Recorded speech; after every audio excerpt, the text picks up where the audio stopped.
Hello guys, welcome back my channel. आज हम लोग पढ़ेंगे मेट्रोलॉजी के बारे में कि मेट्रोलॉजी क्या होती है और कितने टाइप की मेट्रोलॉजी है जो ड्रग्स के केस में यूज़ होती है हमारी फार्मेसी इंडस्ट्री में। तो उसको समझने की कोशिश करेंगे और कौन कौन से मेथड्स हैं जो यूज़ होते हैं। ठीक है, मेट्रोलॉजी की और इसमें यूज़ होने वाले उनके सिस्टम की जिसके बिहाफ पे यहाँ पर वेट और मीज़र किया जाता है। ठीक है, तो मेट्रोलॉजी अगर दो वर्ड्स को देखें तो लॉजी के मायने होता है साइंस और मेट्रो का मतलब होता है मीज़र करना या नापना। तो किसी भी चीज़ को नापना, अब किसी भी चीज़ से यहाँ पर लेवल मैटर क्या हो गया, मैटर ये हुआ किसी भी चीज़ को नापने से इस चीज़ को समझना है कि मेट्रोलॉजी के अंदर हम किस चीज़ को नापेंगे। जैसे अब फार्मेसी के सेक्टर में तो ड्रग्स को या ड्रग्स में यूज़ होने वाले एडिटिव्स जो कंपाउंड हैं उन्हीं को यहाँ पर हम लोग मीज़र आउट करेंगे। ठीक है, तो मेट्रोलॉजी क्या है? It is a branch of science that deal with the study of system of weight and measure. Metrology एक ब्रांच है साइंस की जहाँ पर हम लोग क्या करते हैं, किसकी स्टडी करते हैं? वेट और मीज़र में यूज़ होने वाले फार्मेसी के अंदर जो भी, इसमें फार्मेसी को भी हम जोड़ सकते हैं, नहीं भी जोड़ सकते, ये तो नॉर्मली सबके लिए हो गया मेट्रोलॉजी यहाँ पर अभी फ़िलहाल ही। ठीक है, तो मेट्रोलॉजी क्या है? एक ऐसी ब्रांच है साइंस की जहाँ पर हम लोग स्टडी करते हैं उस पे यूज़ होने वाले उनके वेट एंड मीज़र। वेट का मतलब तौलना और मीज़र का मतलब नापना, नापने और तौलने वाले उनके सिस्टम्स की हम लोग स्टडी करते हैं। जिस साइंस की ब्रांच के अंदर उसको मेट्रोलॉजी कहा जाता है। ठीक है, आगे चलते हैं। इसमें लिखा there are two system of weight and measure followed in pharmacy. Pharmacy के अंदर की अगर मेट्रोलॉजी में यूज़ होने वाले सिस्टम की बात करा जाए तो उसमें दो टाइप के फार्मेसी के अंदर सिस्टम यूज़ होते हैं, जिसमें पहला होता है मैट्रिक सिस्टम, दूसरा होता है इंपीरियल सिस्टम। मैट्रिक सिस्टम को हम लोग डेसिमल सिस्टम कहा जाता है और इंपीरियल सिस्टम को इंग्लिश सिस्टम कहते हैं, जिसको फर्दर दो टाइप्स में डिवाइड किया गया है, जिसको अवाइडोपियोस और दूसरे को कहा जाता है अपोथिकेरेज। ठीक है, तो इसको दो भागों में बांटा गया है। तो ये दो सिस्टम्स हैं, उनके दो के अंदर लास्ट वाले के अंदर जो इंग्लिश सिस्टम उसको फर्दर दो भागों में बांटा गया है। ठीक है, तो अब इसमें आगे पूछा गया है what do mean of isotonic, paratonic, hypertonic and hypotonic. सबसे पहली बात इसमें ज़रूरी है कि हम लोग ये समझें कि इनका मीन क्या होता है, इनका मतलब क्या होता है। ठीक है, अगर हम इनके मतलब समझते चले जाएंगे तो आगे की चीज़ें भी समझ जाएंगे। ठीक है, इसमें लिखा हुआ जैसे कि आइसोटोनिक सॉल्यूशन क्या लिखा है, the solution having some osmotic pressure as that of plasma known as the isotonic solution. कह रहा एक सॉल्यूशन जो रखता है, क्या रखता है? सम ऑस्मोटिक, मतलब कुछ osmotic pressure as that of plasma, जैसा कि प्लाज्मा रखता है, are known as isotonic solution.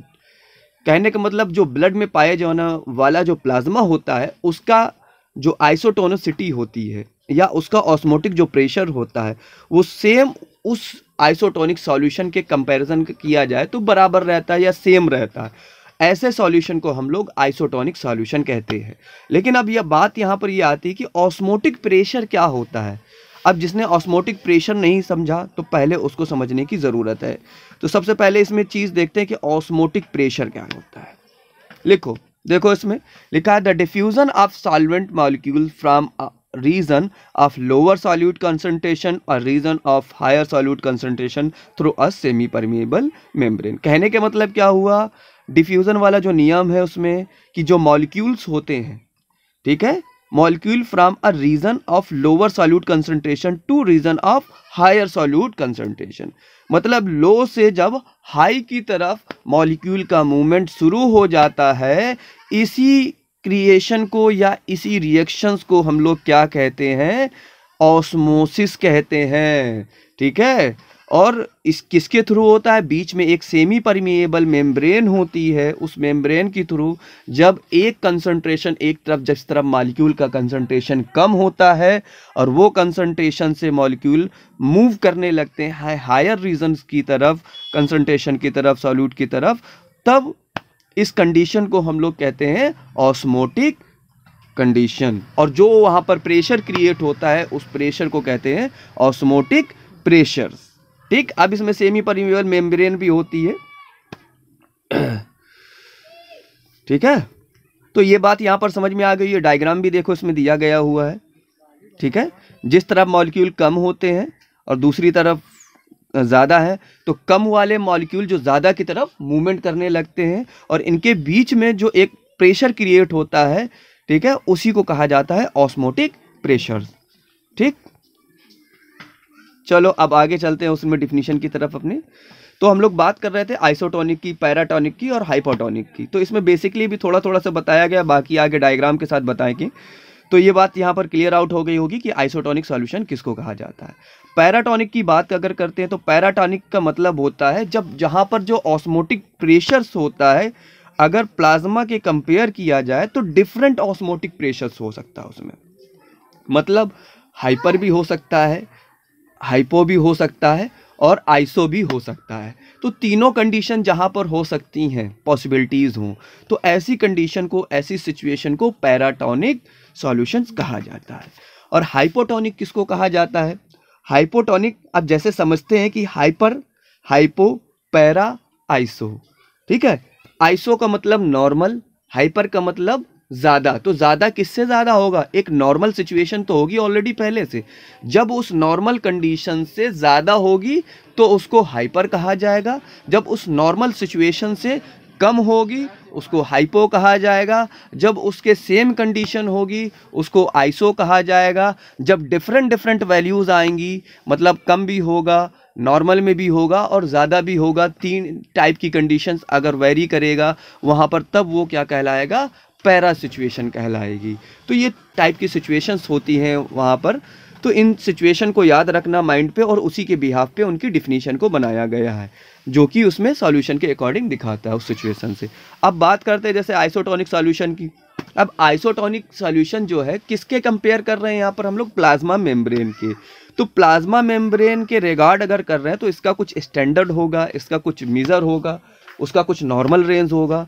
तो उससे हम लोग पहले देखते हैं डिफिनीशन। इसमें लिखा हुआ isotonic solution containing 0.9% sodium chloride is practically isotonic with blood plasma. मतलब एक सॉल्यूशन जो कंटेन करता है 0.9% सोडियम क्लोराइड। सोडियम क्लोराइड क्या हुआ? NaCl। NaCl अगर हिंदी में कहा जाए तो अपने घर में नमक, ठीक है, इज प्रैक्टिकली आइसोटोनिक है। क्या है? एक आइसोटोनिक है। विथ माने किसके? ब्लड प्लाज्मा में। And is regard as standard, जो कि एक स्टैंडर्ड है, इसका रिगार्ड्स है। ठीक है ना। ब्लड में 0.9% अगर सोडियम क्लोराइड है तो ये प्रैक्टिकली हम ये कह सकते हैं कि ये एक आइसोटोनिक लेवल है उसका। ठीक है ना। तो जब भी कभी देखा होगा, जब भी जो बॉटल्स आती हैं, NS की बॉटल लगती है, उसमें जब भी किसी पेशेंट को चढ़ाई जाती है तो उसमें 0.9% वेट बाय वॉल्यूम लिखा रहता है। वो इसीलिए लिखा रहता है कि ब्लड में जो मौजूद सोडियम क्लोराइड है उसके कंसिस्टेंसी जो उसमें है, ठीक है ना, उसी कंसिस्टेंसी को मेंटेन किया जा सके और उससे ज़्यादा ऑस्मोटिक प्रेशर ना क्रिएट हो। ठीक है ना। तो उसके अकॉर्डिंग रखना होता है वहाँ पर। तो सेम इसीलिए जब भी ये सॉल्यूशन प्रिपेयर करे जाते हैं तो इसी रेंज में रहते हैं, 0.9 के समथिंग। ठीक, अब आगे चलते हैं। इसमें लिखा है a solution containing more than 0.9% sodium chloride is called hypertonic. जो ऑलरेडी हम बता दिया कि अभी एक नॉर्मल सिचुएशन होगी। तो अब हमें पता चल गया कि एक नॉर्मल सिचुएशन जो होती है ब्लड में प्लाज्मा की, वो 0.9% होती है। उस 0.9% से जब मोर देन आ जाता है सिचुएशन तो उसको कहा जाता है? हाइपरटोनिक बोलते हैं हम लोग। अब 0.9 से अगर लेस हो जाएगा उसको हाइपोटोनिक कहा जाएगा। तो ये बात क्लियर हो गई, इसी बात को समझाना था। अब इसमें ये देख लो, solution in is isotonic, water goes in both directions. जब हाइपरटोनिक सॉल्यूशन नहीं, आइसोटोनिक सॉल्यूशन होता है तो वाटर की जो डायरेक्शन होता है वो दोनों साइड मॉलिक्यूल्स का मूव करने का हो जाता है। ठीक है। अब ये देखो, जो हमने प्रोसेस अभी बताया कि ऑस्मोटिक प्रेशर कैसे ये होता है, ठीक है, उसके बीच में जो मेम्ब्रेन है, सेमी परमिएबल मेम्ब्रेन होती है, उस मेम्ब्रेन के थ्रू कैसे मॉलिक्यूल जो हैं बाहर से अंदर, अंदर से बाहर जाते हैं। ठीक है ना, उस ऑस्मोटिक प्रेशर्स की वजह से। ठीक है, तो वो ऑस्मोटिक प्रेशर उसी साइड लगता है जिस साइड से मॉलिक्यूल्स की जो संख्या होती है वो ज़्यादा होती है, ये कह सकते हैं, या हायर रीजन कह सकते हैं, हायर कंसंट्रेशन कह सकते हैं। ठीक है। लो रीजन से हाई रीजन की तरफ मूवमेंट शुरू हो जाता है। देखो यहाँ पर वाटर के मॉलिक्यूल्स हैं, दूसरी तरफ सुक्रोज के मॉलिक्यूल्स हैं, ठीक है, दोनों तरफ इसमें है। दूसरी तरफ क्या है, वाटर के मॉलिक्यूल्स कम है, एक तरफ वाटर के मॉलिक्यूल ज्यादा है।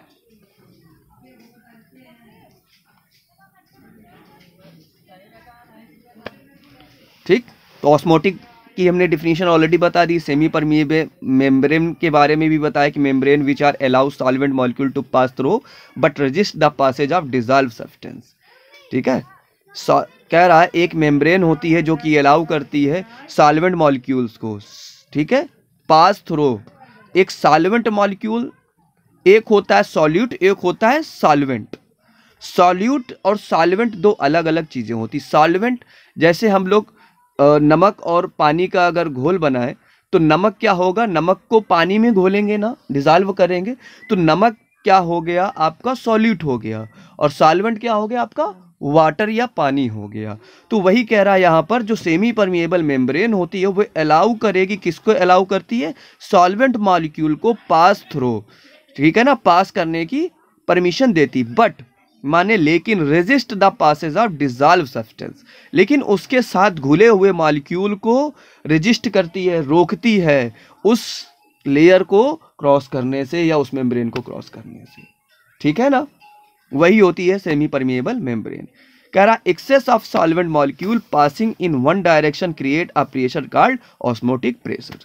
कह रहा excess of solvent molecule, solvent molecule मतलब जो आपके वाटर के मॉलिक्यूल है पास कर रहे हैं ज्यादा अमाउंट में एक ही डायरेक्शंस में, ठीक है ना, राइट से लेफ्ट की तरफ या लेफ्ट से राइट की तरफ, अगर एक ही डायरेक्शन में ज्यादा अमाउंट में मॉलिक्यूल आपके पास आउट कर रहे हैं, जो पास आउट करते हैं तो उसके पीछे जो प्रेशर क्रिएट होता है उसको ही कहा जाता है ऑस्मोटिक प्रेशर्स।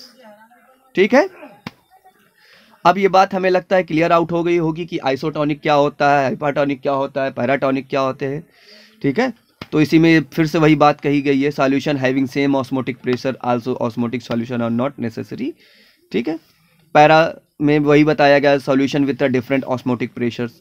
ठीक है, अब इसमें देखो ये सारी कंडीशन बताई गई हैं तीनों वाली, नॉर्मल वाली, एबनॉर्मल वाली और उसके बाद कम वाली, तो तीनों कंडीशन इसमें दिख रही हैं। देखो जहाँ पर प्लाज्मा जो ब्लड का लेवल है वाटर के साथ में, वो दोनों चीज़ें सब दिखाई गई हैं उसमें, एक में कम है, एक में ज़्यादा है, एक में प्लाज्मा का लेवल ही कम है।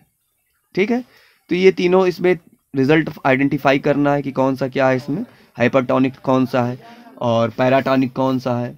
ठीक है ना, तो अभी जो डेफिनेशंस पढ़ी उनके बिहाफ पे इसमें सेलेक्ट आउट कर सकते हो। नॉर्मल सिचुएशन आपकी कौन सी है, बी वाली। ठीक है, उससे ज़्यादा वाली क्या है आपकी, ऊपर वाली हाइपरटोनिक। सबसे कम वाली क्या है, हाइपोटोनिक। ठीक है ना, ये कंडीशन क्या है, आइसोटोनिक। बताया था ना अभी, सेम इक्वल कंडीशन। अब इसमें डिफिनीशन के साथ में आपको डायग्राम भी मिल जाएगा, तो आप एग्जैक्टली पूरे दिमाग में ये चीज़, ये टॉपिक को माइंड सेटअप हो जाएगा, कभी ना भूलने वाली कंडीशंस में। आइसो मतलब सेम या इक्वल, टॉनिक का मतलब होता है कंसंट्रेशन ऑफ सॉल्यूशन, सॉल्यूशन का जो कंसंट्रेशन होता है उसको कहा जाता है। ठीक है, अब इसमें डिफिनीशन भी दी गई है, an isotonic solution is one in which the concentration of solute is same both inside outside of the cell. Cell के दोनों साइड, इनसाइड भी और आउटसाइड भी, दोनों टाइम जो कंसंट्रेशन होता है सॉल्यूशन का वो क्या रहता है, बराबर रहता है, उसी को कहा जाता है आइसोटोनिक सॉल्यूशन। जहां पे उसके कंसंट्रेशन में कोई भी चेंजमेंट नहीं आता है किसी भी सॉल्यूशन के सेमी परमिएबल मेम्ब्रेन से क्रॉस होने के बाद, उस कंडीशन को या उस सॉल्यूशन को कहा जाता है आइसोटोनिक सॉल्यूशन। और जहां पर चेंजमेंट आ जाए तो समझ जाओ कि अगर घट रहा है तो फिर वो क्या है, हाइपो, बढ़ रहा है तो हाइपर। ठीक है, इस बात को माइंड में सेटअप कर लीजिए। ठीक है, अब हाइपो का मतलब क्या होता है, अंडर या बीनेथ।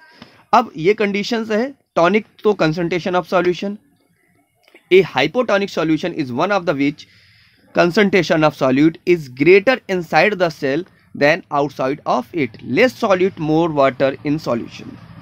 ठीक है, less solute more in water, ज़्यादा आपका वाटर है, बाकी का उसमें चीज़ क्या है वो कम हो गई। समझ में आई ना बात। तो उसका जो कंसंट्रेशन है वो घट रहा है। The normal range of blood sodium level in 135 to 145, ठीक है, उससे क्या हो रहा है, कम हो जाता है। इस कंडीशन में क्या हो रहा है, सोडियम का लेवल घट जा रहा है वाटर में। तो जब घट जाएगा तो क्या हो जाएगा, किससे, 135 से 135 से 145 जो रेंज होती है इसकी, इस रेंज से अगर नीचे आ जा रहा है, कम हो जा रहा है, तो ये कौन सी सिचुएशन हो गई, हाइपोटोनिक सॉल्यूशन।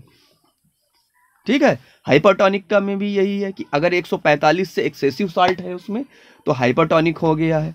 ठीक, तो ये कंडीशन इसमें आती है। हम ऑलरेडी इसके बारे में बात कर चुके हैं। अब ये तीनों एक साथ दे दी गए हैं, अब इसमें तीनों को समझना है। हाइपोटोनिक, जिसमें देखो वाटर की कंसिस्टेंसी ज़्यादा हो गई है सॉल्यूशन में, ठीक है, सोडियम के मॉलिक्यूल कम हो गए हैं, वाटर ज़्यादा हो गया प्लाज्मा में, ठीक है ना। तो ब्लड सेल्स क्या हो जाएंगी, सॉले हो जाएंगी, फूल जाएंगी। ठीक, पानी बढ़ गया और सोडियम घट गया। दूसरी कंडीशन क्या है, आइसोटोनिक वाली, जहां पर सारी चीजें वाटर भी नॉर्मल में है, सोडियम में भी नॉर्मल कंडीशन में, सॉल्यूट और सॉल्वेंट दोनों नॉर्मल में है। ऐसी कंडीशन आइसोटोनिक है। हाइपर में क्या है, ज्यादा हो गया, मतलब क्या हुआ, यहां पर आपके जो मॉलिक्यूल्स थे वो बढ़ गए हैं, वाटर की टेंडेंसी घट गई है। ठीक है ना, तो ऐसी कंडीशन को हाइपोटोनिक कहते हैं। अब लास्ट इसमें एक चीज आती है कि what is the effect of injecting hypotonic and hypertonic solution in blood stream. जब इफेक्ट क्या होता है, जब भी हम लोग इंजेक्ट करते हैं हाइपोटोनिक या हाइपरटोनिक सॉल्यूशन को, कहाँ, ब्लड स्ट्रीम में या वेन्स में, ठीक है ना। जब हम जहाँ पर रक्त बह रहा है या ब्लड बह रहा है, तो ऐसी जगह पे जब हम अगर हाइपोटोनिक को इंजेक्ट करेंगे या हाइपरटोनिक को अगर इंजेक्ट कर देंगे तो क्या आएगा, वहाँ पर क्या दिक्कत होगी। तो क्या रीज़न बिहाइंड है इसके पीछे, क्यों इनको मेंटेन करना ज़रूरी है। लिखा है, पहला रीज़न क्या लिखा है, if hypotonic solution is administered parentally.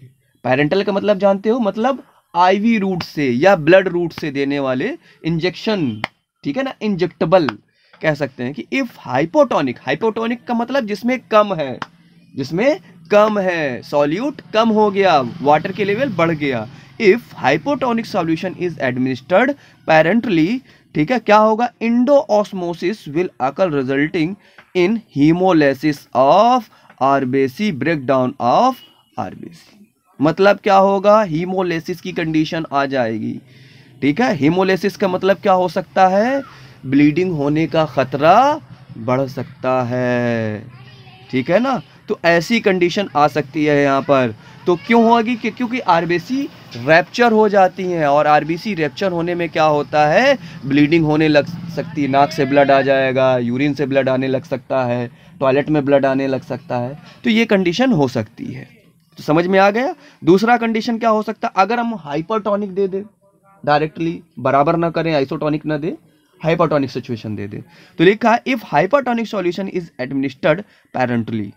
अगर हाइपरटोनिक सॉल्यूशन को हम पैरेंटली या इंजेक्टेबल रूट से दे रहे हैं, आईवी रूट से, तो क्या हो रहा है, exosmosis will occur, fluid from RBC diffuse outside and cell shrink.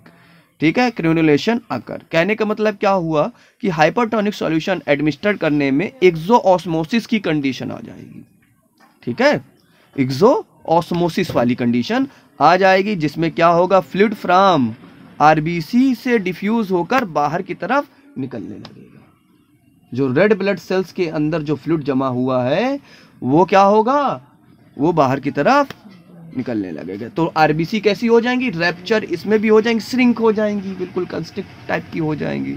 ठीक है, तो ये कंडीशन होने के चांसेस हैं यहाँ पर। Thus the hypotonic solution are more dangerous, thus hypotonic solution are more dangerous than hypertonic solution if administered parentally। क्या कहा गया है इसमें कि हाइपोटोनिक सॉल्यूशन क्या है, ज़्यादा डेंजर है, ज़्यादा खतरनाक है, किसके कंपैरिजन में, हाइपरटोनिक सॉल्यूशन के, अगर हम उसको पेरेंटली एडमिनिस्टर्ड कर दें।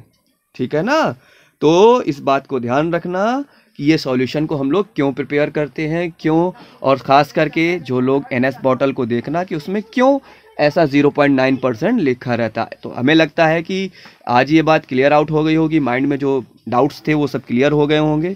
ठीक है, आज के लिए फिर इतना ही रखते हैं। Thank you so much.